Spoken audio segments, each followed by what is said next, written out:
Alright, good evening everyone. We've got combo cage 5. This is going to be Chicken Crossroad versus JannLee. This is our rematch, so we've had one event happen already. So looking forward to this one. All the best to my opponent, Chicken Crossroad again. Thanks to him for participating. Hope you enjoy the stream.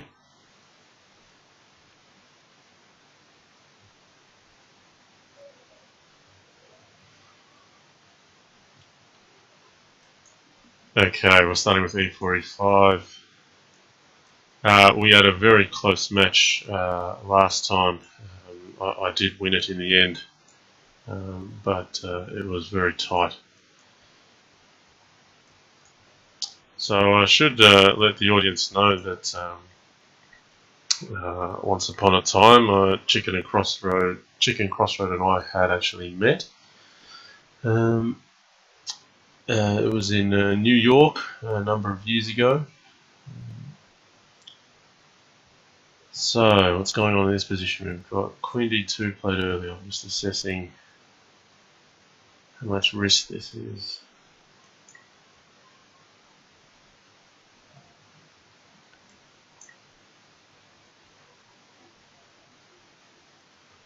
Oh wow. This looks like it could be a quick game. There's a nice mating sequence here I'm not familiar with. I've not seen it before. So maybe I've fallen into some preparation here. It's very nice. He's got a forced checkmate happening very early. So he's up 1-0 already. That was a quick match. So yeah, I have a feeling I fell into an opening trap there.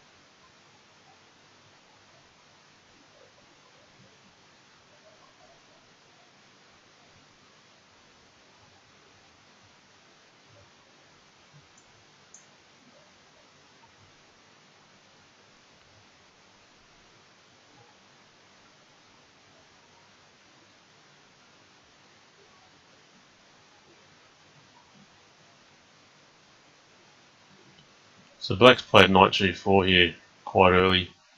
The move queen e2 is just to get another defender on f2. So if there's multiple captures, the queen moves on to f2.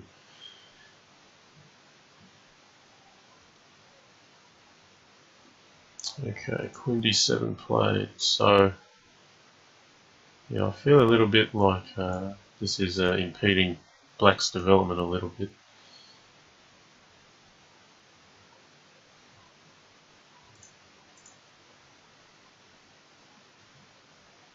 So I think black might like to relieve some pressure, maybe play f6.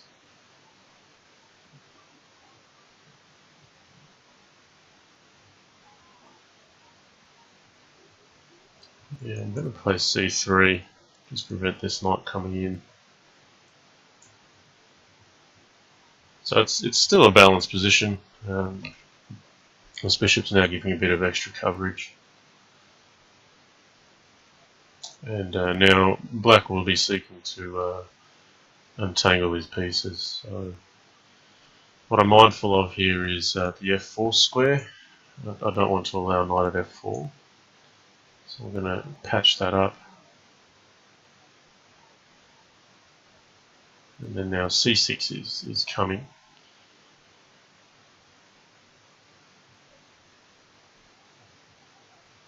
Yeah, so I'm liking d4 here. And that's to cut off the bishop. c6 still playable. Now f4 is something I need to look out for.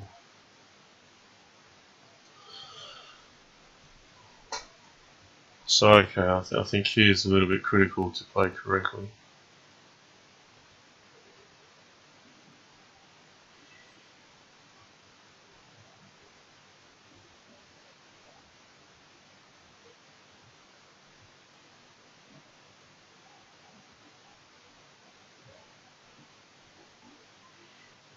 So yeah, I don't think I can afford to be entirely too concerned about knight at f4. I'm going to capture this, and if knight at f4, bring the queen in.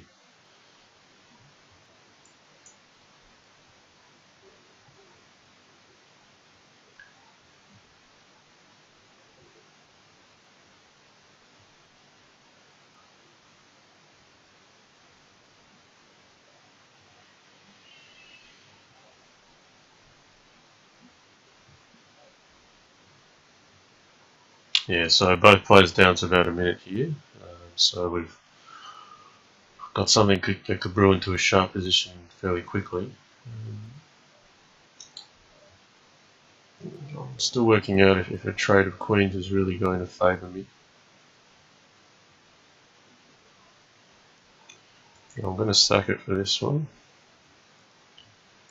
And I like the bishop here.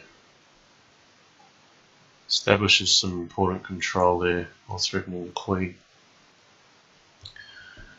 Meanwhile, the white king is fairly safe here, so I do need to attack. The other move I'm thinking of is pawn at e7 because it's supported by the bishop.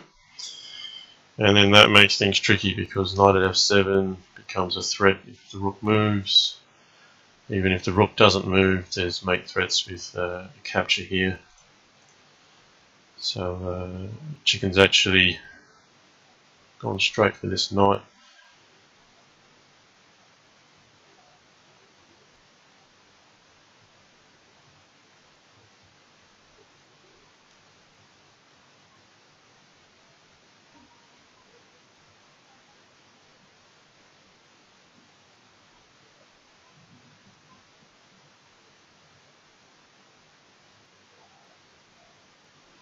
Yeah, it's not really threatening enough.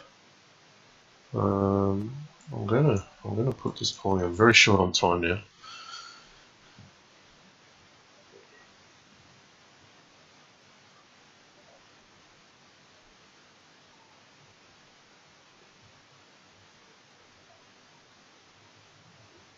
So I've got a very sharp position here. I'm going to hit f7 rather than take the queen straight away. Yeah, I'm going to take this queen. Alright, now it's a race. It's all on the clock.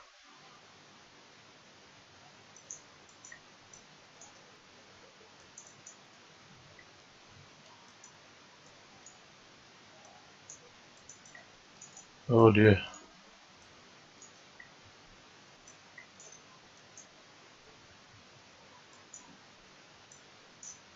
Oh, that was unfortunate for me. I just froze on the clock. No, he played well on the tight scramble there too, but I just left it too late. Okay, I'm down 2-0. So let's come back into this. So I'm going to mix up the opening a bit. I'll start with, instead of bringing the bishop out to c5, I'll play the bishop to e7.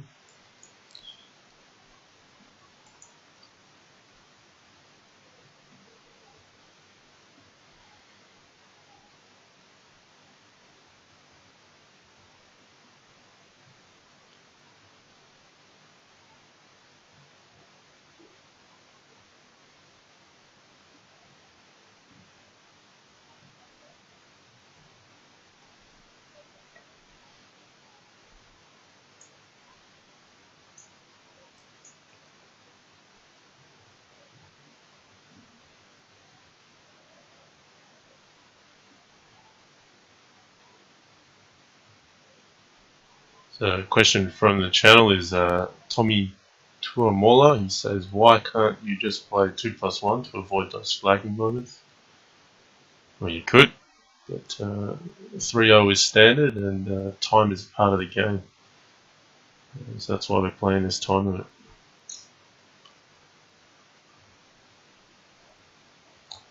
Okay, so I'm questioning here if I should really retreat the knight or not.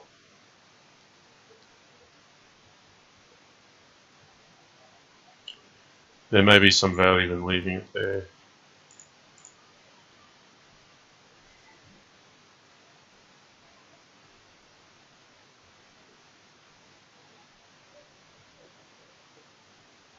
Yeah, I think I will leave it there actually.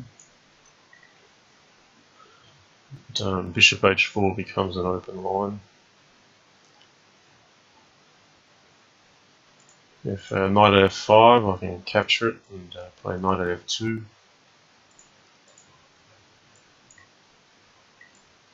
So that's just what's happened.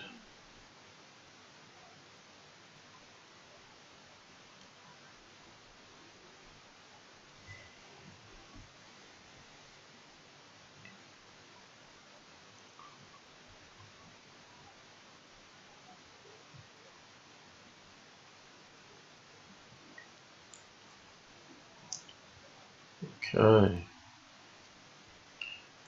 I must take this.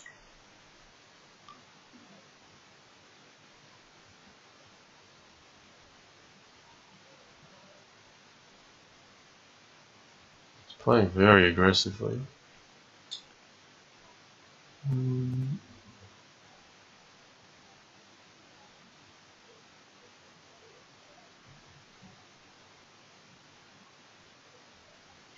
And the trouble is if I back off and put the king here, queen takes g4 becomes a threat because of a knight at g6 mate.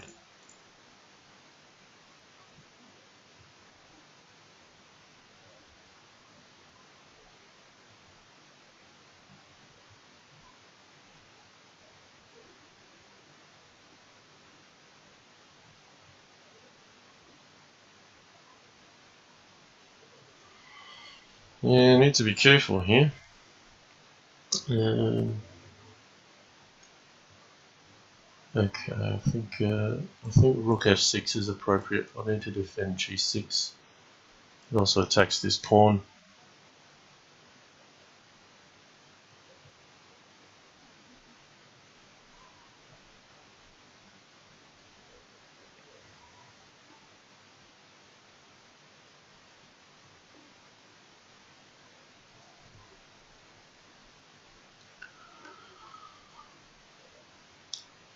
Both players down to a minute. And I feel like I'm already playing catch up here. I'm down 2 matches. So I need to be a bit more aware of the clock this match. I lost the last match on time with a decent position.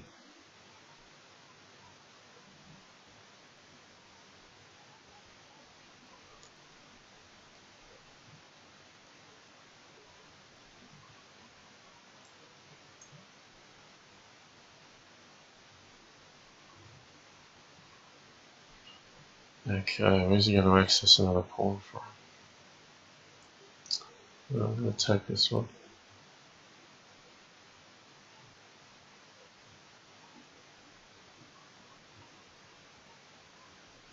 So a pawn would mate me right here, but he needs to capture one.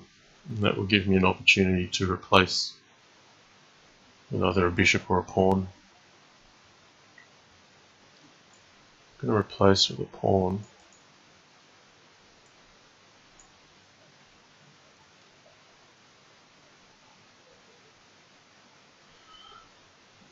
Okay, in this case I'm going to take the rook. I need to avoid rook h7 mate. I couldn't take the rook with the pawn because of g7 mate.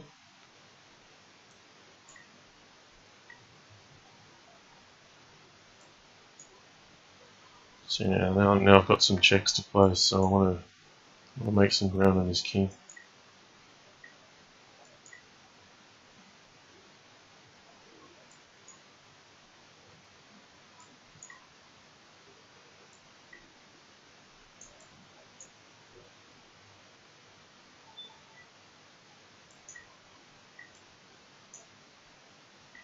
Right, queen's going to be critical here.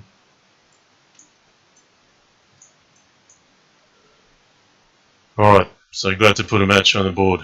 We're now at 2-1, he's still in the lead. We got a comment from Danny Walker. He says, your wife should make a YouTube channel about cosmetics and call herself Lei Fang. So I had a stream the other day. We were talking about, somehow got on the topic of cosmetics. I thought I'd spent enough time on that topic. But Danny Walker seems keen to make more use of the time on the channel with that. So thanks, Danny. Love you. Appreciate your support. I'll get a regular cheeky comment from Danny Walker at least once each stream. Good to have him as a regular.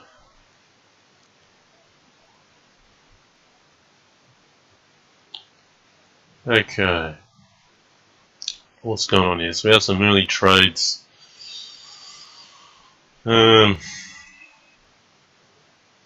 Yeah, I'm tempted to sack on F7. Quite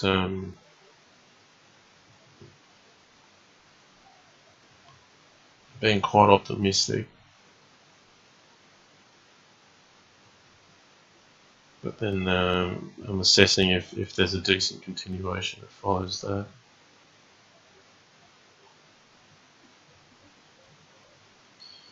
I don't really see it. I'm going to back off here. I don't think it's worthwhile.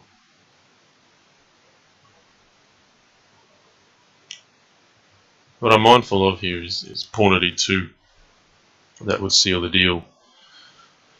So it's in my interest probably to get something on the board like bishop at H5, which will cover E2 and attack this square.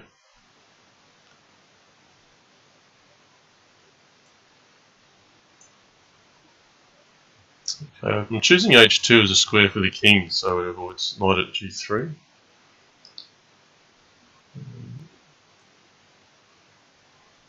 So bishop at E2 is coming in this time.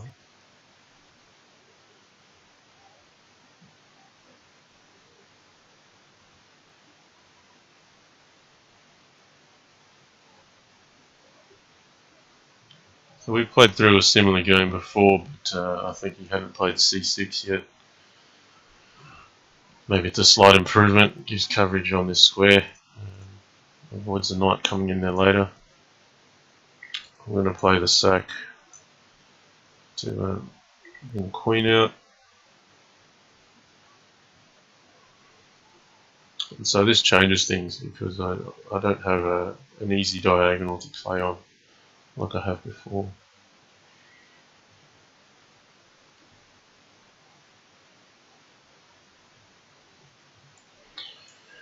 Alright, I'm expecting D5 here.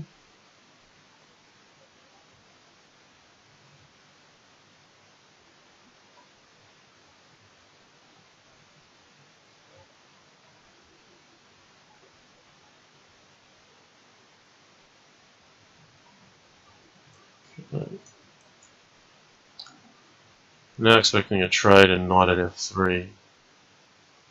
And I think black's already a bit better here. Black's got a piece for a pawn. There's no immediate mate on the king. I'm just trying to keep some activity and keep the position a little bit dynamic, where if he decides to make some trades, queen takes, knight at F3, king H1, the knight will capture G5, and then I'll get E takes D5.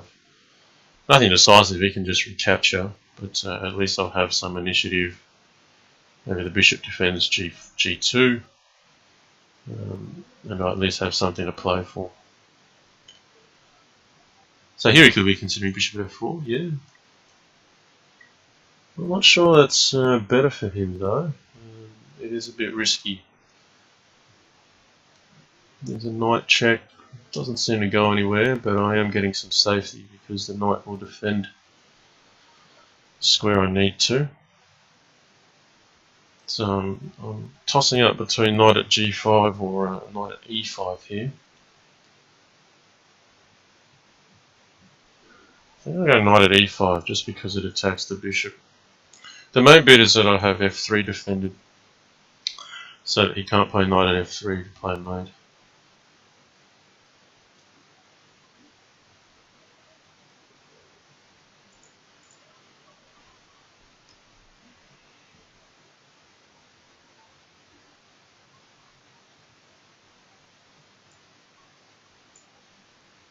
Okay, so bishop at h6, an aggressive move, threatens queen at f6. It's also threatening to defend the white king with bishop takes f4.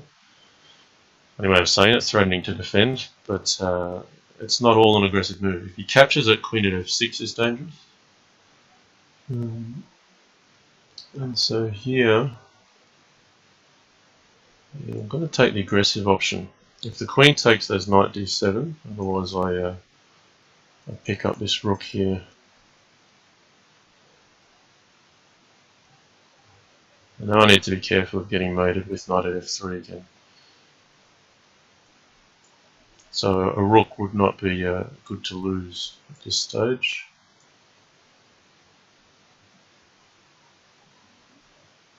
So I need to keep some tension in the position. Rook at f8 is now a threat, and he's not seen that in time trouble.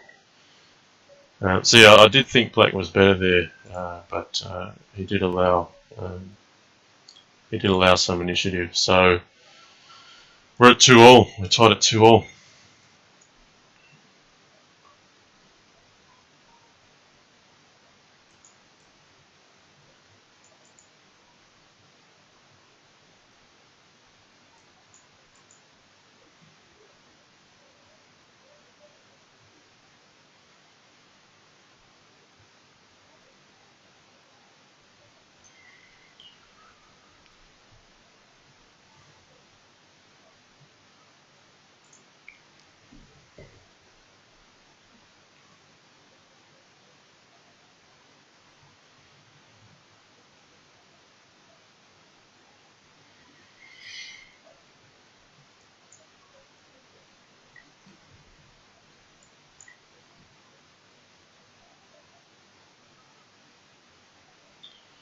That's interesting. So he's offering an early bishop here. And the question is if I should take it or opt to do something like castle.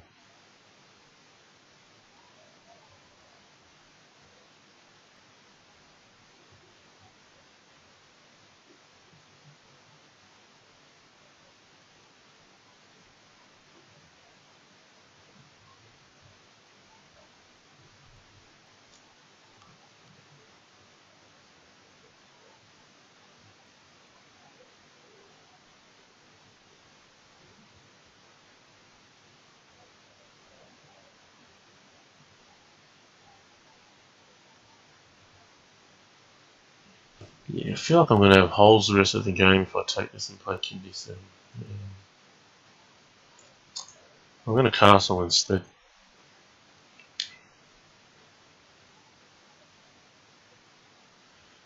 Now if he takes this pawn to try to sacrifice, at least I take with the knight and the queen comes out to defend the dark squares. So he's preferred not to make a sacrifice at all.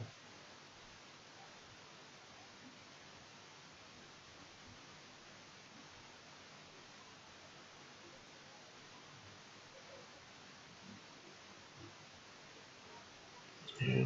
I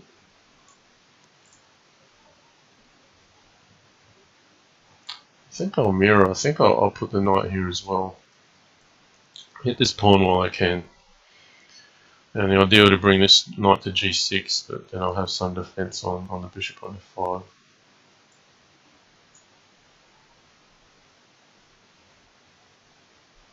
So okay, fairly balanced position. I slightly prefer black here only because I've got one extra piece on the king side, whereas white's a little underdeveloped here. I can develop this rook as well. But already here I'm threatening to capture the bishop and play bishop at g4.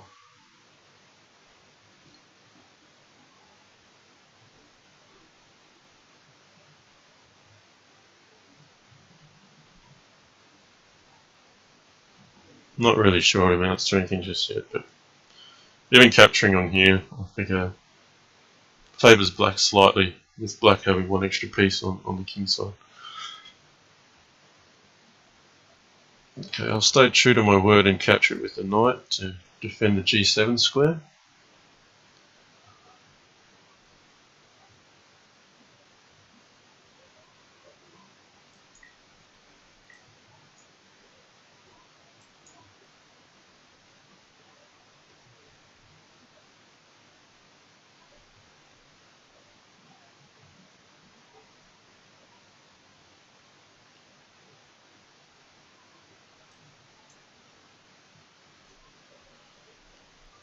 So not a good square to put the bishop. It defends c6, but I'm planning to play f6.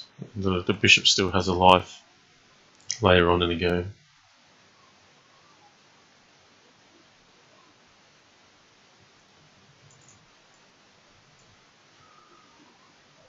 So I'll have this rook get active. We'll play f6.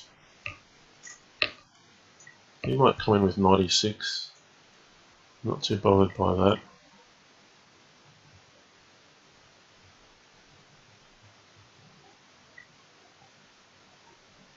Okay, it's ready to sack. So, where's that pawn going? To go to d7.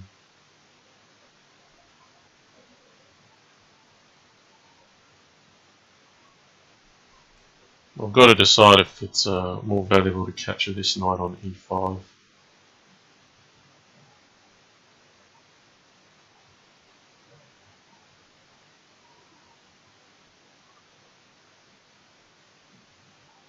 Yeah, I believe it is actually.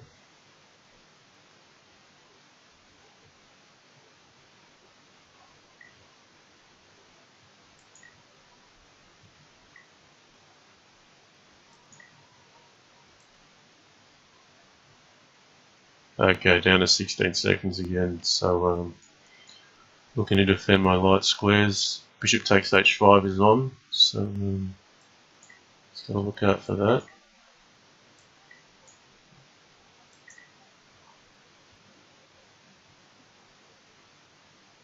Sharp position. Okay, let's hit the queen. Hit the queen again.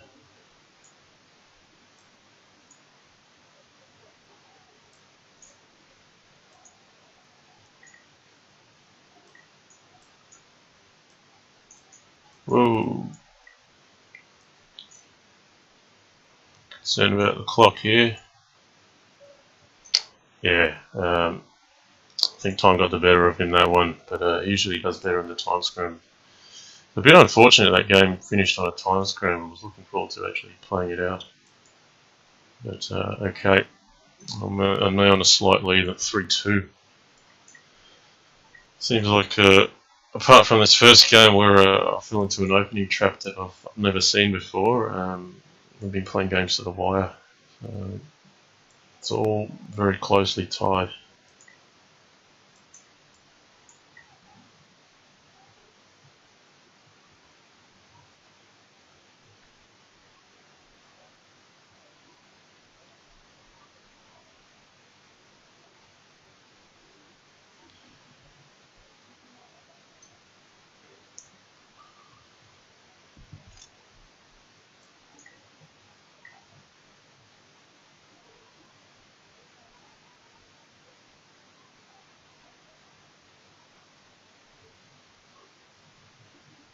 Okay, there's a couple ways of playing this. You can play with bishop at b7. I think I'll do that. We'll play aggressively, hit the weakness. Knight at f4 is coming. I'm going to allow it.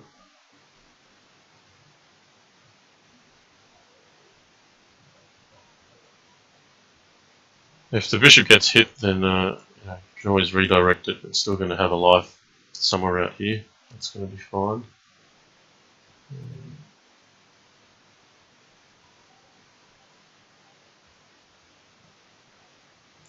I'm going to hit this one. And then just give a bit of extra defense to d4. Sometimes the queen can come out to c2 and couple up with the bishop. There's also ideas where black can play h5, so you want to play that at the right time.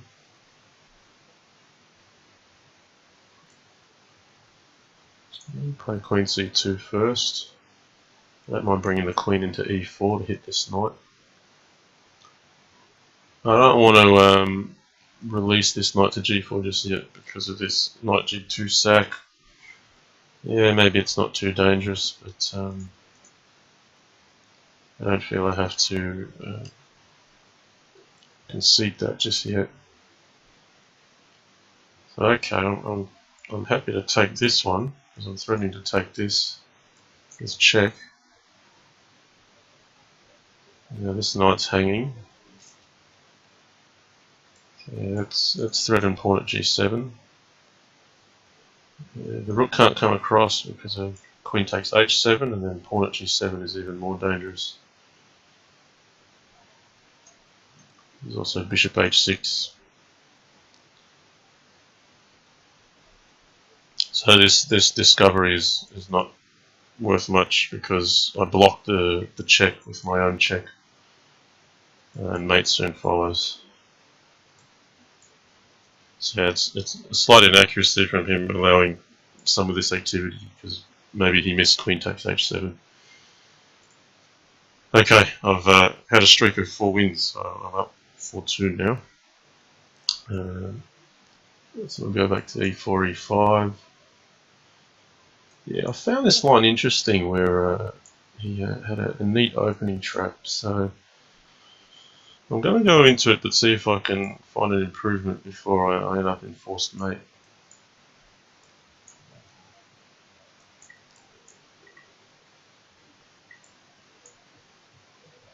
This is a new knight, so I'm gonna bring this knight onto f4 just to avoid the queen from coming out here immediately. So we had a game where he had a nice forced mate with knight at f6, which I've not seen before. So maybe that's something he prepared. So I'm just trying to vary how we go here. There's a lot of pressure on f3, so maybe knight h4 is reasonable here. Support something like knight at f5 or knight at g6 later.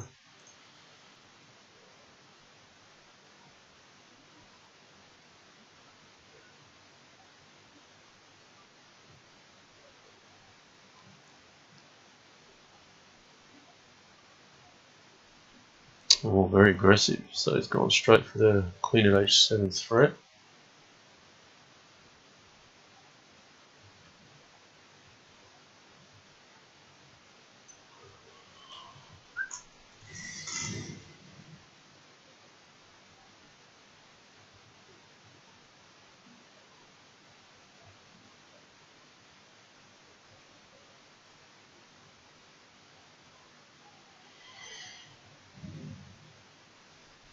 There's going to be, if I capture, then there's a pawn at e7 follow-up that will come not long after.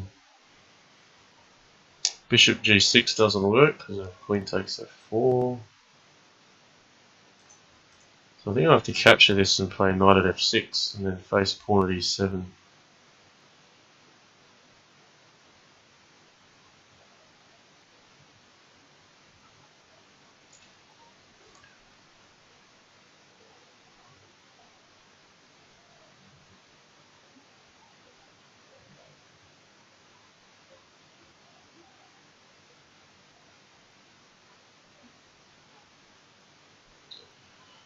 Yeah, alright. I'll head down this path.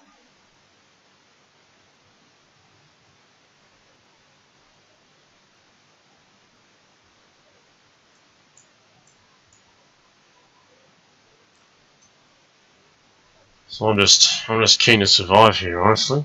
I think he's been very resourceful with the limited pieces he has to try to penetrate the king. He's giving me no other choice than to try to absorb the attack.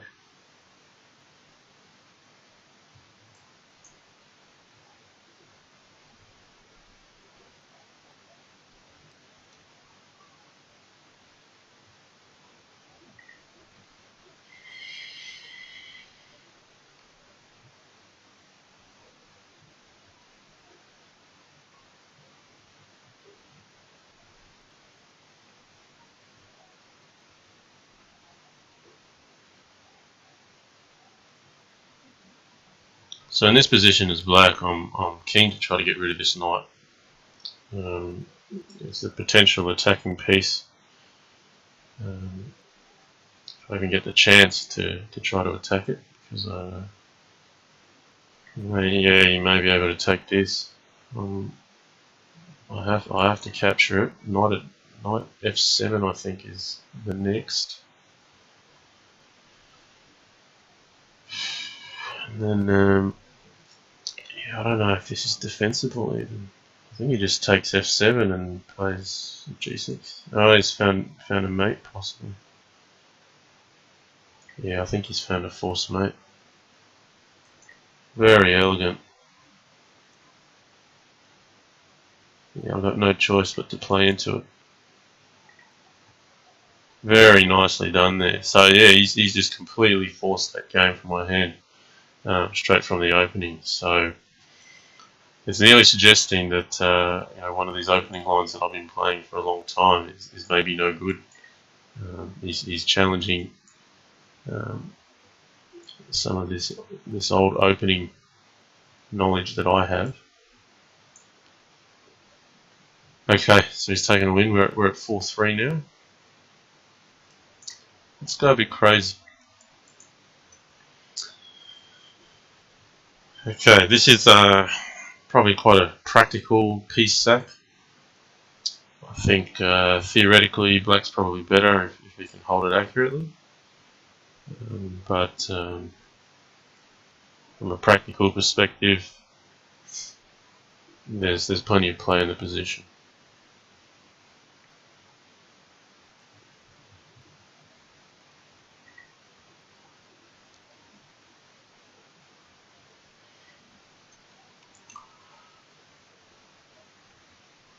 Okay.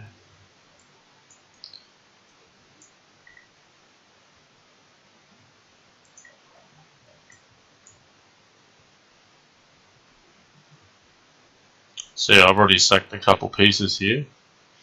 While there's still pieces sitting on the side, I need to try to attack black very aggressively. So the threat here is bishop at h6. That's a mate threat. Covers off these squares. If the king goes back, pawn at f7. If the king comes up, pawn at f5.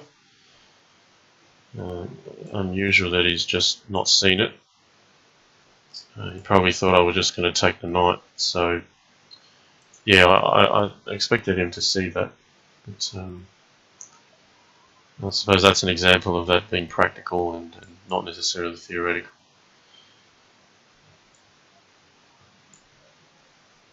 Okay, so we're at 5-3 now.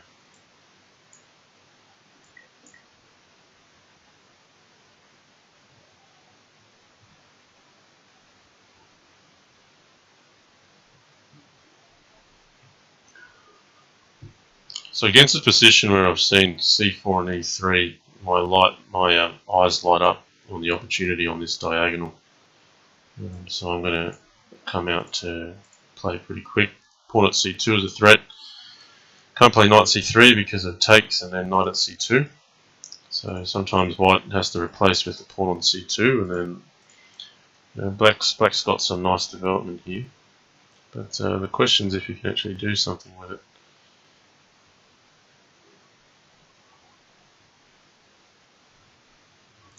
So look, I think I'll just continue putting pieces on aggressive squares.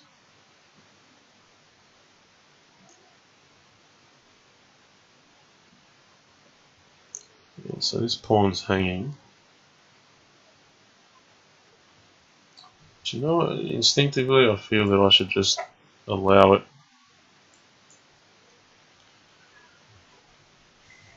Because if he captures the knight and captures this pawn, he's spending a lot of moves on pieces that are either being traded or moved multiple times. And while I might be a pawn down, I feel like I'll have a significant development advantage. So I'm going to cut this bishop off this diagonal, offer a trade. That'll allow me to activate the queen, hit this rook if he recaptures.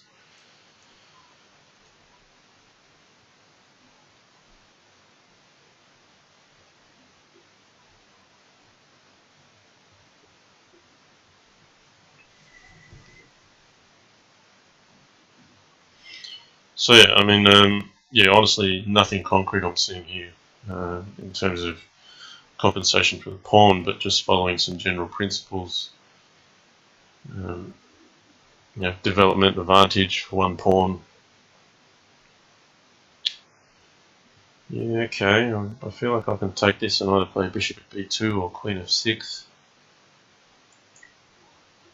So I'm going to do that and threaten to win a piece. If he takes on c6, I'm going to play queen g5 to avoid my queen being captured. I'm also threatening g2.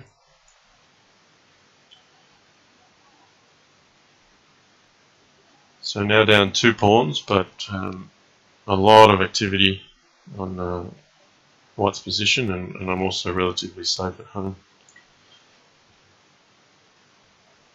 So okay, here I'm going to sack this queen. And note this bishop's also still here defending home base, so yeah, the idea of pawn at g2 is clearly rook at f1 check, but also it's to occupy the square on g2. If I played rook at h1 straight away, it would allow something like queen at g2. So this just prevents that. So what to do from here? This moves like bishop takes c2. Is that dangerous? I've got to be careful I don't lose the whole house of pieces.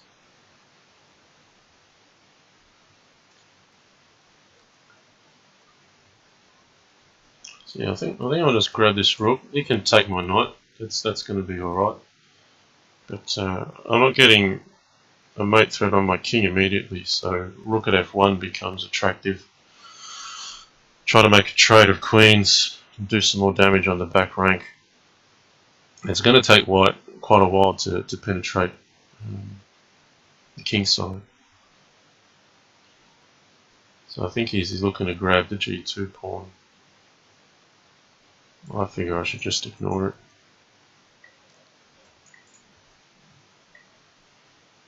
Okay, I'm gonna. What do I have here? Queen at d1. Doesn't really do anything after the rook block.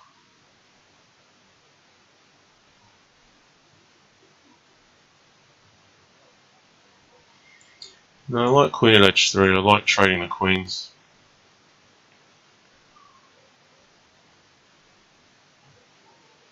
Because if I can trade the queens and blocks here, I'll have taken a defender off the white knight, and then I'll have more paths to progress.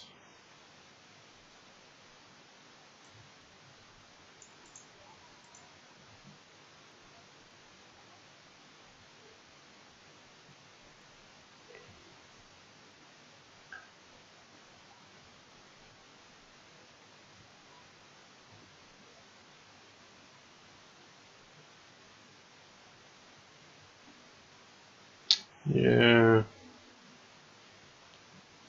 think pawn f3 is appropriate. He can't mate me with queen takes g7 because of that defense. So here, yeah, I can grab the knight and then play the check here.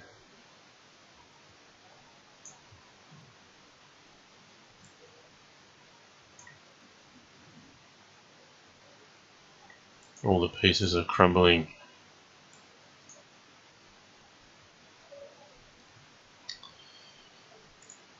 Alright, so yeah, the development advantage came out a little bit too large in the end there. Alright, I'll play d4 for a change, so we're now at 6 games to 3.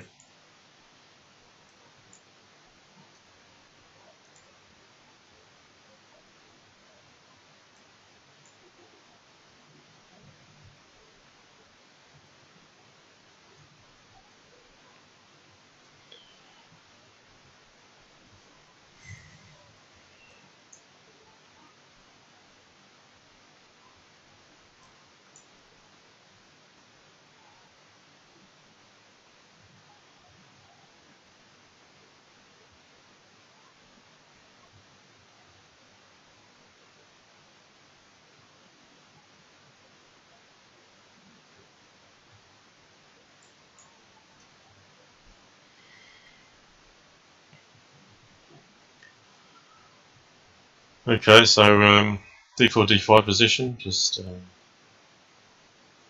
very balanced here.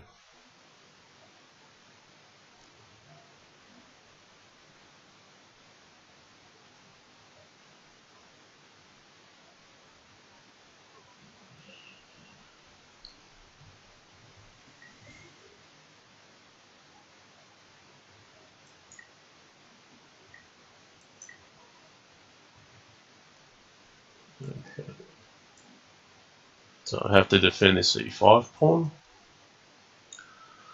So I have a small stake on black's half of the board. Nothing much really though. I just got to keep making sure I defend e5.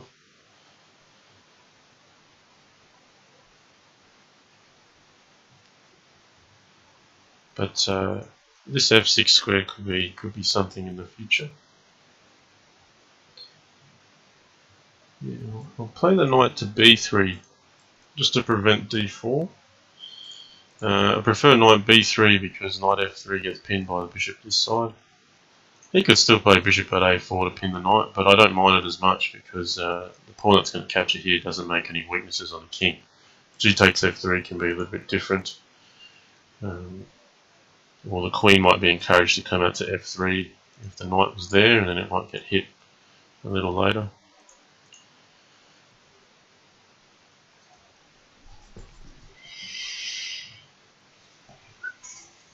And so he has played it.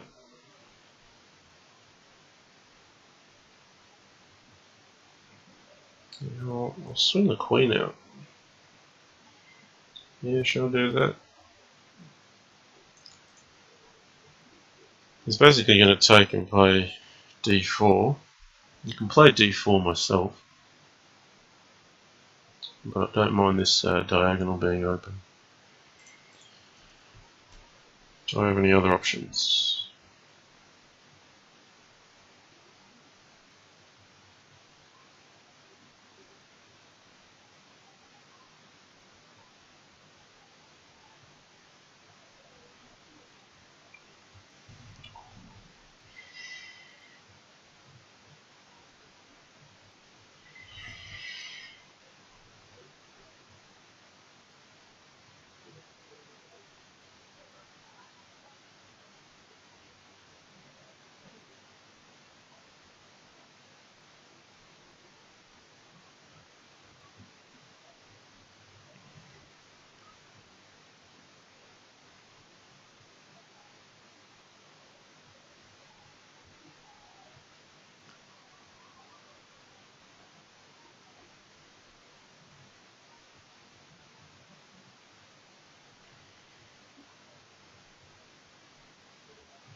Yeah, alright. Let's make it interesting. I'm going to sack my queen here. I feel like if I sit back, black's going to take over with d4 and obtain an advantage by capturing his pawn on e5. That doesn't surprise me that he's declined the queen sacrifice. Yeah, I'll just tuck the queen on e2. But I did want to keep this open here.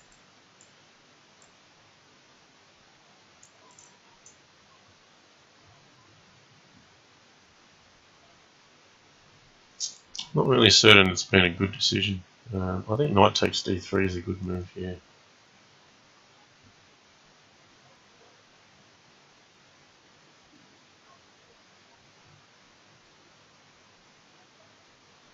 Yeah, that's a bit wise playing f6. Okay, I'm going to take the pressure off my d3 square first.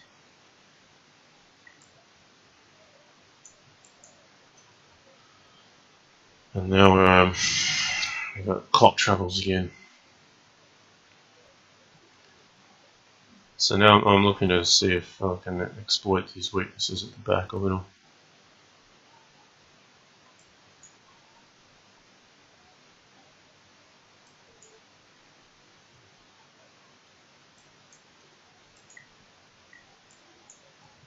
Alright, I'd love another knight in hand, but I don't have it.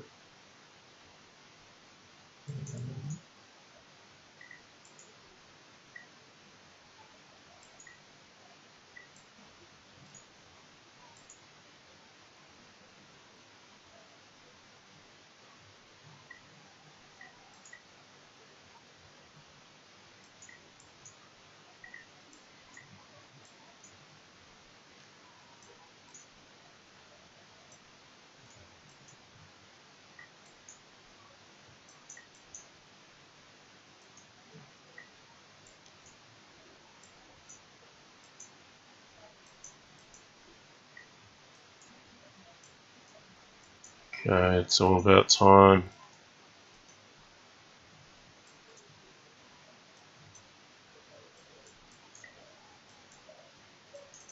He's too quick for me. Yeah, a bit disappointed there. I didn't make more of the position. I think if I hadn't gone for time, I could have done better. Okay, so we're at 6-4 here.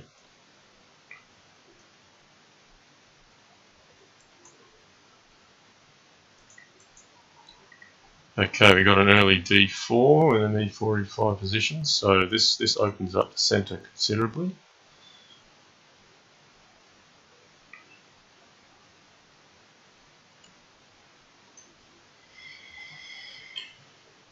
Okay.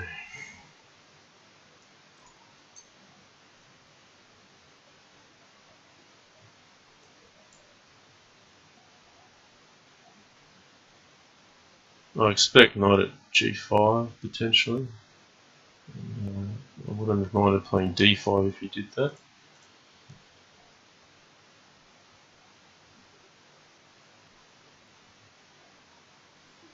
In fact, I still don't mind d5 because I'll get to develop my bishop onto f5. So I'm new to this position.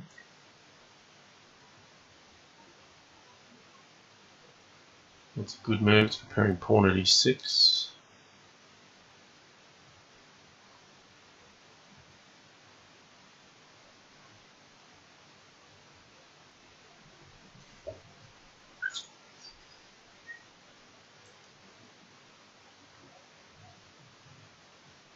Okay, questions if I should develop the bishop to d6 or e6. I think d6 is preferable actually.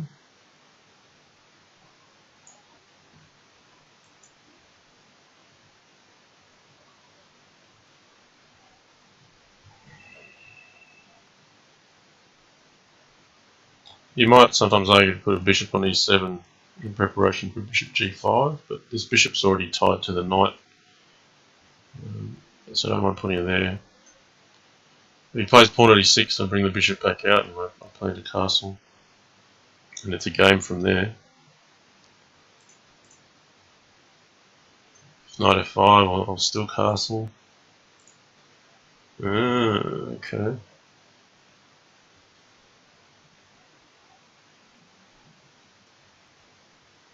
Yeah, play queen e7 first, so that pins the knight. That she threatens to win it, but more importantly, I can now take it, and when I castle, there's no discovered check with e7. That's the main point.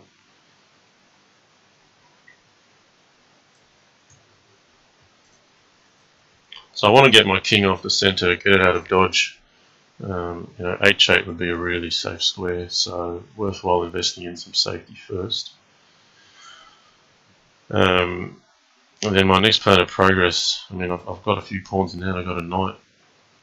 But these two pawns, I'd like to show that they're overextending a little bit if white doesn't have an attack potential coming off them.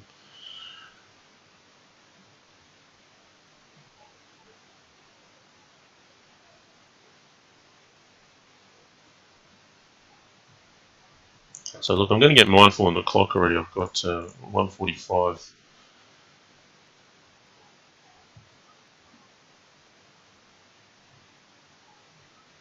Yeah, so I think it's worthwhile hitting the queen. It's good to get some safety on light squares. Knight d5 is going to be an issue at some stage, but yeah, this knight's really valuable for defence. And if he takes the knight, I'm happy to trade the queens. White's also got to be wary of d2 becoming an open square with queens traded off on the board.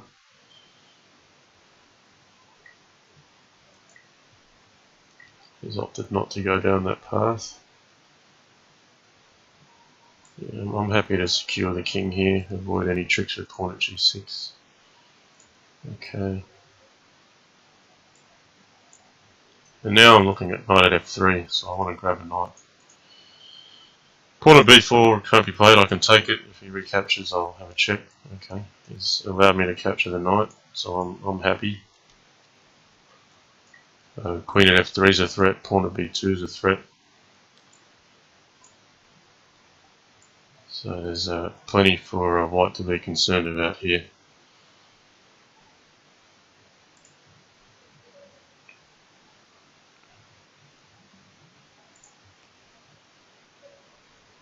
Okay, that takes us to 7-4. So we go to e4 again.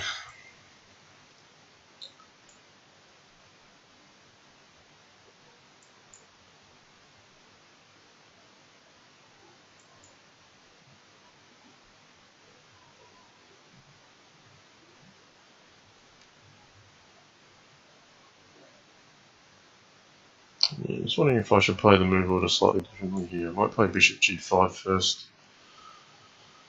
I'm expecting bishop g4. And this is just a bit more of a passive line for white.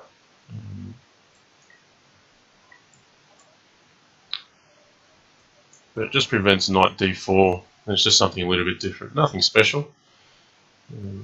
Just different. And this knight, usually that's coming out to c3. It just comes out to d2 and gives some cover here. So all I'm looking for out of this is just a balanced position where it may not be familiar to both players.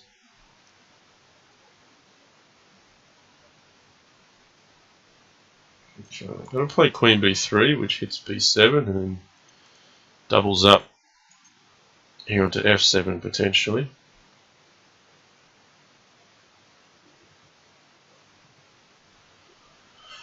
And then I may have some kind of trick like knight e3, which can actually pick off a pawn here. Maybe not, he's got bishop h5, that defends it. Then I could reroute the knight to f5. They're just some thoughts in my head.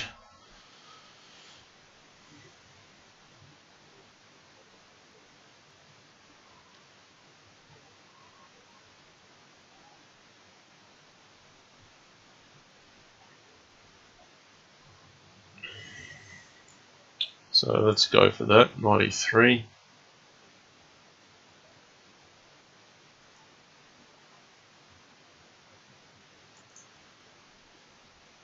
Now it's a question if there's anything to do with bishop f7 that could be worthwhile. I think it's a bit too ambitious.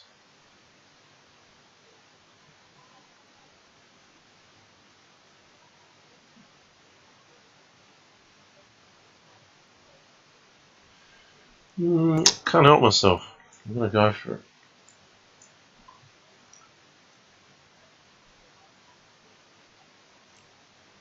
Bit of a random queen sack. Now if the king goes back to f8, I can take this knight, and then knight at e6 is a threat. If the king runs this way, then I have knight f5 check here, I can play d4. I'll need to get active on his king very quickly. But something I've looked at is the fact that his rook's on b8, which, if his king goes into c8, normally b8's a safe square to move to. But I could block him in with a few different diagonal pieces. So yeah, very practical play here. I think black should be better after I sacrifice the queen.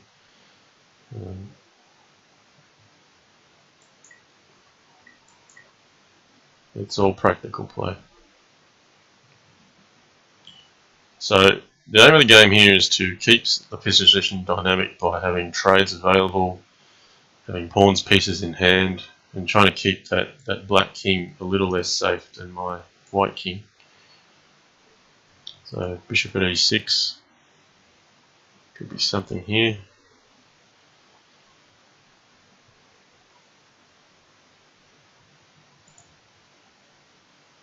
Capture of the knight could also be dangerous. So while black's got all this material, before he's able to consolidate and take my king, I need to keep hassling the black king and potentially try to win some material back.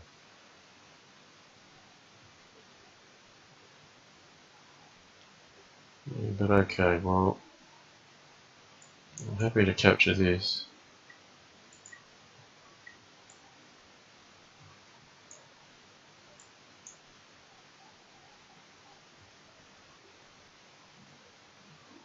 Yeah, he was getting mated if he went back to d7. There was a nice bishop at e6, king e8, bishop takes c6, b takes c6, pawn at f7, king f8, knight at g6. So I think that's why he's run this way. But here I should just take the knight, and bishop at e7 looks very convincing.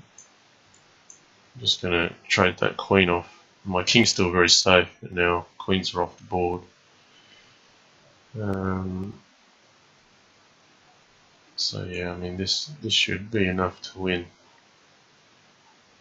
Let's capture here, knight at e5. Yeah. Very difficult to defend from there. So yeah, there's a couple of games where it's doing some that was an unusual sack really, but yeah, I mean my game is quite practical here.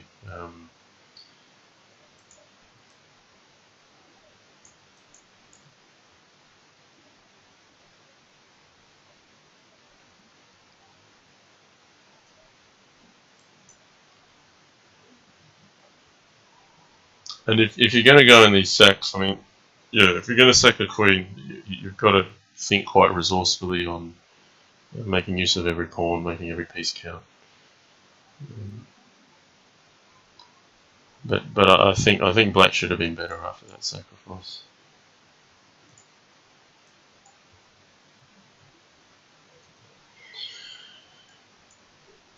Okay, so I'm playing the black side of this. I mean, I was on the white side of this just a moment ago.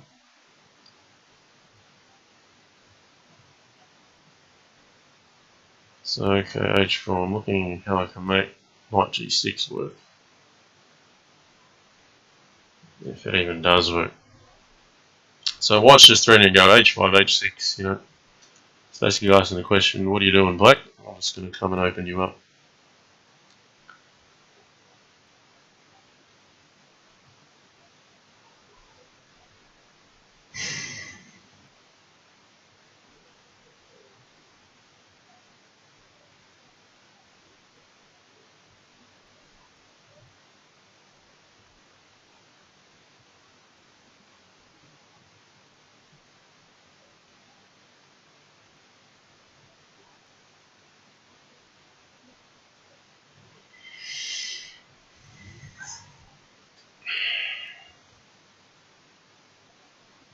Okay, let's make it interesting. Play knight g6. I could be stepping into some trouble here. There's a few tactics to work out. So this square is hanging for me, but this h4 pawn's hanging for him. And I've now got 3 attackers on e5, so he can't just play h5, or else I'll capture on e5 and pick up a pawn. So I think what I should first do is capture this knight.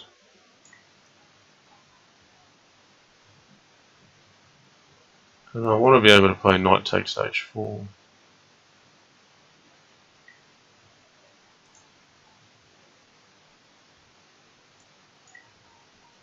Naturally, because that hits g2.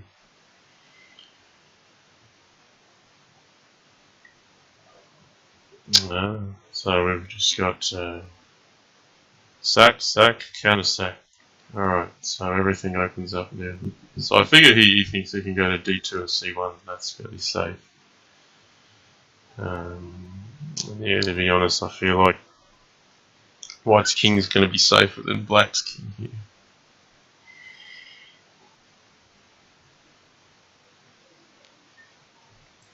So I'll place the check.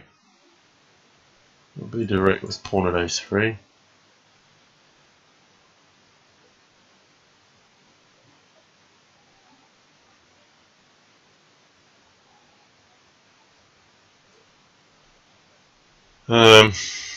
So yeah, I mean, if I give away one tempo here, things can go south pretty quick. You could have a move like bishop at f6. There's ideas of queen h5. There's a knight h6 check. So I'm playing this to keep white busy on this side. If he plays rook b1, there's a pawn at d2 option because it traps his king. Okay, so yeah, I've got to be careful. If I lose a knight, then yeah. So I'm going to think about this.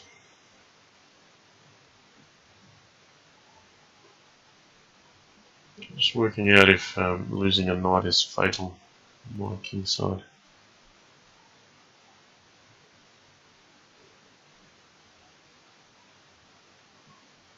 Now, there's a nice trick taking here and playing pawn at d2. It wins the queen, but I still think bishop at f6 is too dangerous for black.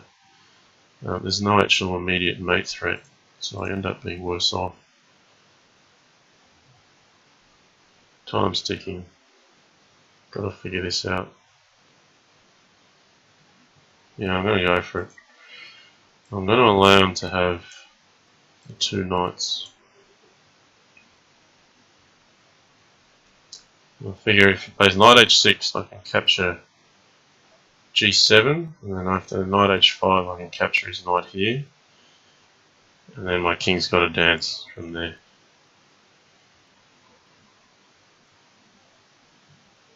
But meanwhile, I've got pawn at b2, knight at a3 as a mate threat. So I'm expecting knight at h5, then I'll capture his knight. I won't play knight f4, I'll just back the king back here.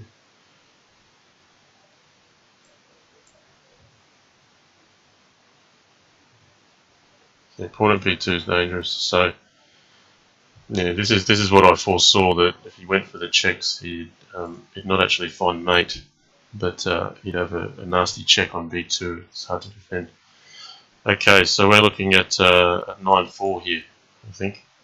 So I've run away with it a little bit.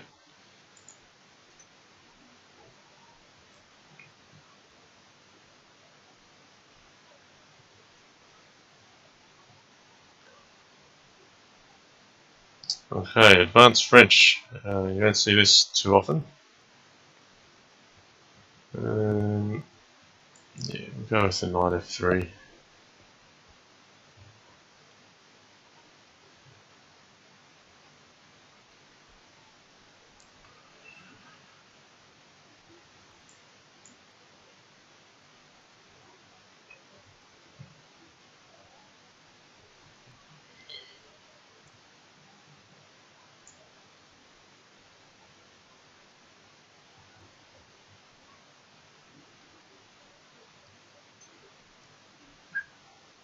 Yeah, so just looking to play easy development moves here.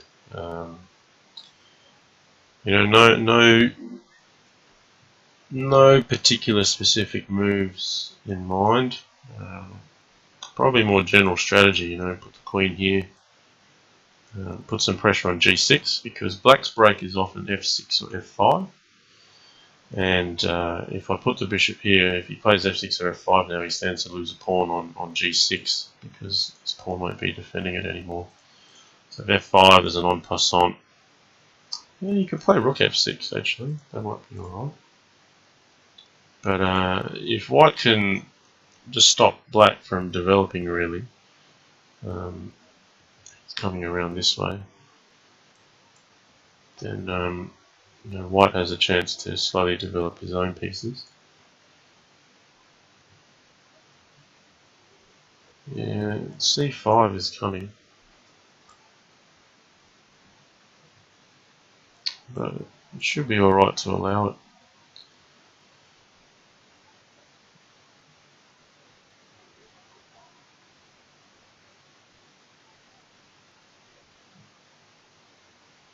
So you can already see there's some activity here. So if I can get the right trades at the right time, I can start breaking in.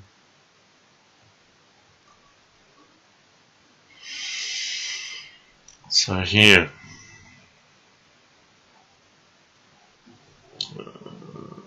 capture here because e5 isn't really on. I've got this bishop h7 threat. If he captures with the knight, then I can play pawn h6 and start getting into his king. He takes with the bishop.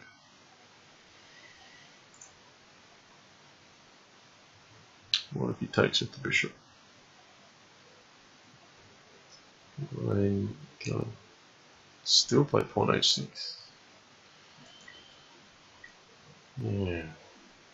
Let's see. Pawn h6. There's the bishop. Takes. Well, I'll be aggressive here.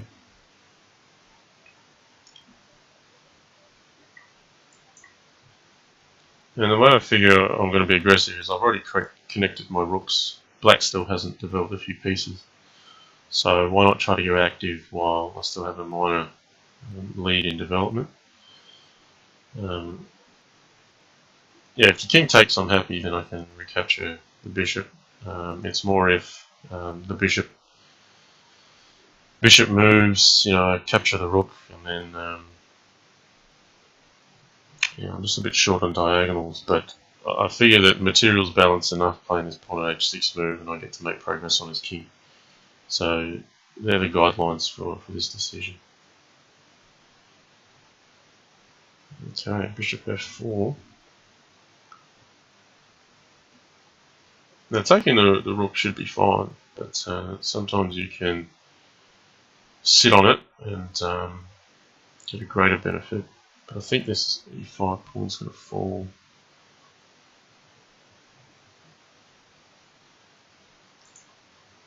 Yeah, alright, we'll take the rook.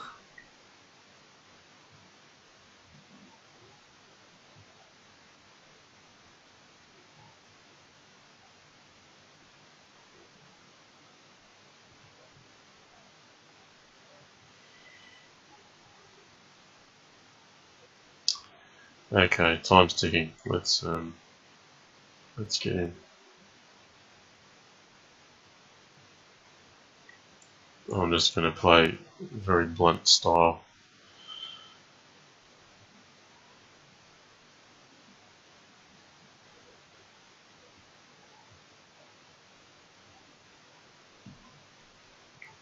I'm looking at 2 captures on f6. Oh, he hasn't taken it. Pawn e7 looks nasty. You can't capture this one because of rook at g8. And then I can trade the queen for a counter to queen. So yeah, I think he should have taken f6.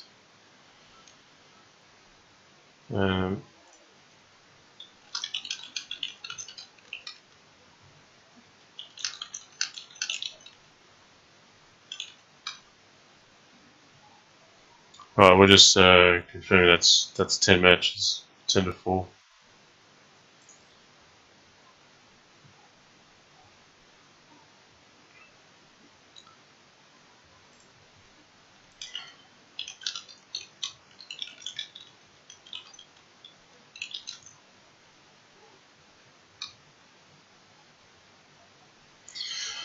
Alright, we've gone 10 to 4. So I ended up winning this match more convincingly than the first one. I didn't feel it was going to go that way after the first 2 matches. I really got torn apart in the first 2. But yeah, looks like that might be it for now. What I'm going to do is I'm going to start releasing a new series. It's going to be called Cancer Donations Tin. So I know I've just created all these different things, but basically I've got a charity event coming up. I'm not going to talk too much more about it here, but please look out for the next concept. It's Cancer Donations Tin. I'll explain it when you see that first video come out. Anyway, thanks again for joining the stream. Hope you enjoyed the match. And yeah, come tomorrow, we've got a dual stream planned with Atrophied. So we'll also have a 3-minute match. Same time, same place. See you in about 24 hours. Take care.